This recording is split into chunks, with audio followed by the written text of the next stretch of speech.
want to talk about something that every leader feels but rarely names. It's the nervous system. And that nervous system shift that the world is asking all the leaders in 2026. I'm Sarah Sparks, your Chief Soul Strategist. I help leaders align the soul of their business with the business of their soul so they can create wealth, clarity, and impact without burnout. Welcome. So for decades, leadership development focused on skills such as strategy, intelligence, emotional intelligence, and also decision making. So in 2026, though, the next frontier of leadership isn't thinking differently. It's doing differently. It's being differently. It's feeling different in the body. Why are leaders burnt out even when they're capable? I asked this question myself when I became burnt out. And what I discovered was that traditional leadership assumes the mind leads and the body follows. That used to work, but not anymore. I want to explain a little bit. So chronic stress isn't mental.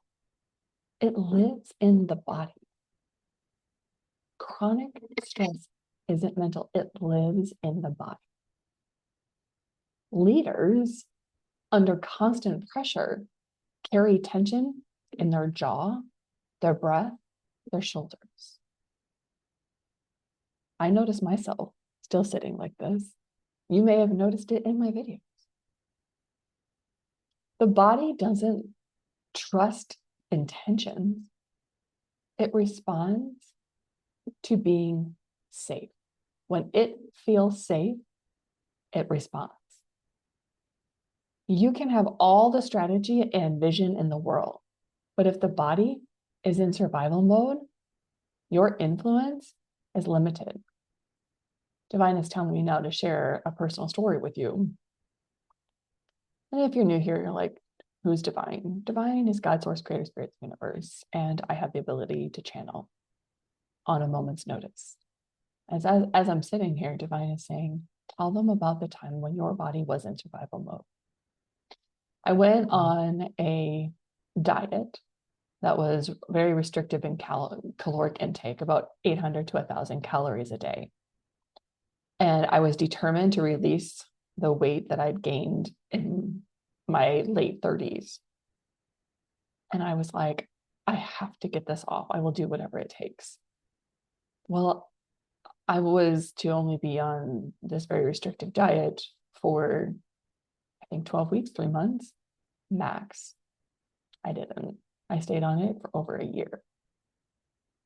And my body was in survival mode continuously at that high level of stress. So no matter the amount of strategy or vision that I held, I could tell that I was getting further and further into burnout. And I could tell that the influence that I wanted to make was limited. What I had to learn was that my nervous system, our nervous systems, is leadership's hidden engine. Your nervous system is constantly scanning for safety and threat, whether you notice it or not. I looked up some research and I want to share it with you. 2 points here. So one, leaders who regulate their nervous system create calm, resilient teams.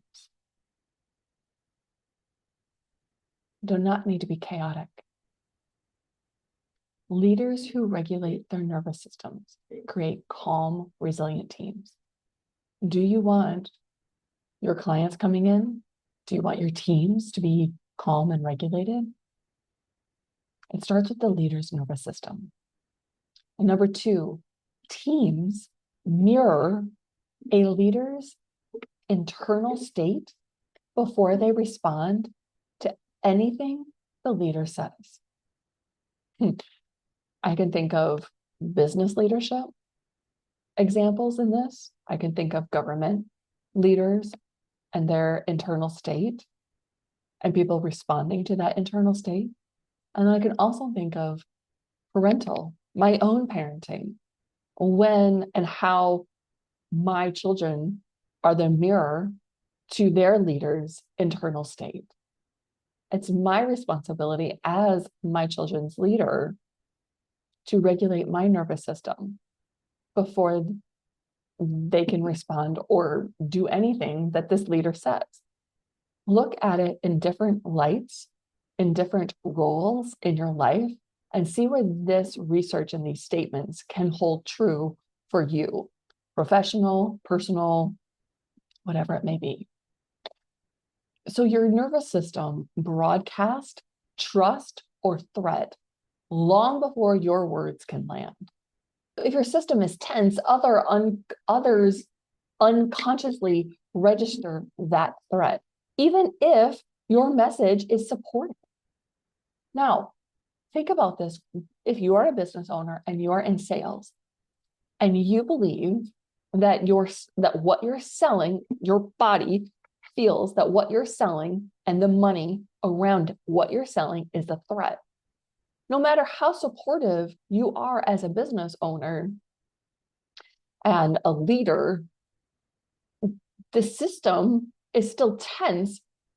It will not register with the clients that you are supportive. It will register to them subconsciously or unconsciously that what you're offering is a threat. You don't want that. You want your sales to expand and grow and accelerate.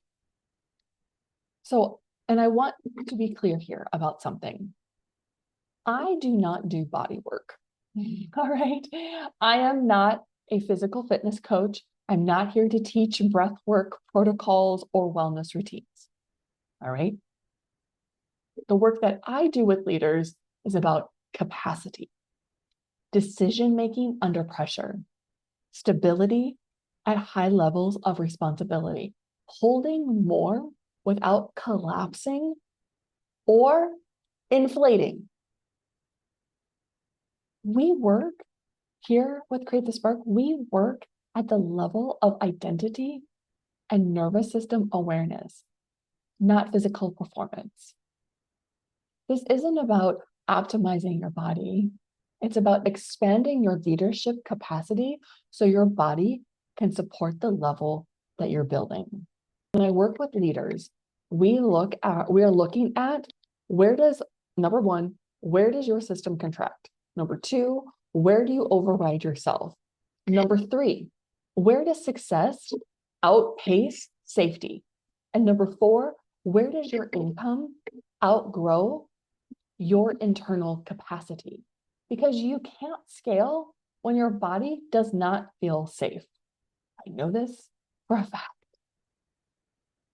So in 2026, the leaders who thrive won't be those who are thinking fastest.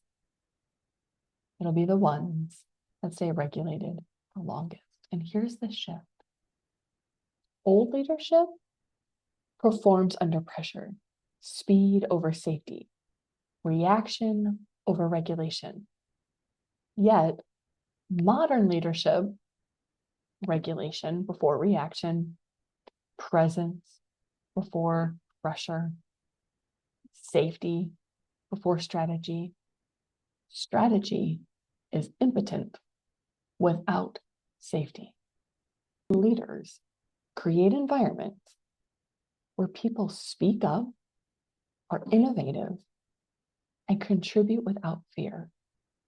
And that is the nervous system feeling safe. And that is what the psychological safety depends on. As I'm telling you this is the household that I've created for my children.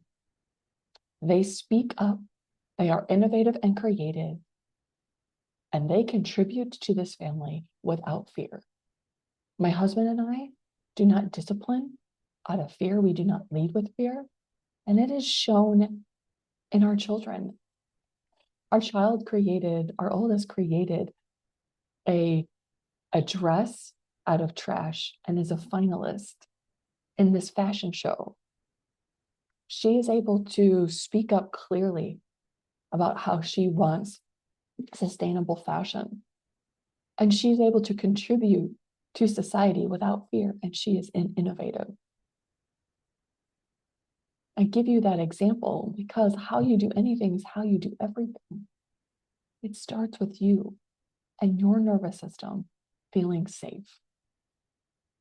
A regulated nervous system delivers steadier decisions, less reactivity, more psychological safety, deeper trust, and more sustainable performance. When leaders operate from regulation instead of stress, they expand their capacity. That's how consistency becomes trust. So in 2026, leadership isn't about being the smartest in the room. It's about being the calmest anchor for the room. You don't have to rise into your next level by outrunning your nervous system. You settle into it by learning how to stay present with yourself, even under pressure. Your next level doesn't need convincing, it needs containment. What does that mean? It means that you don't need more affirmations, more hype, more belief work, more proof that you're capable. You already are capable.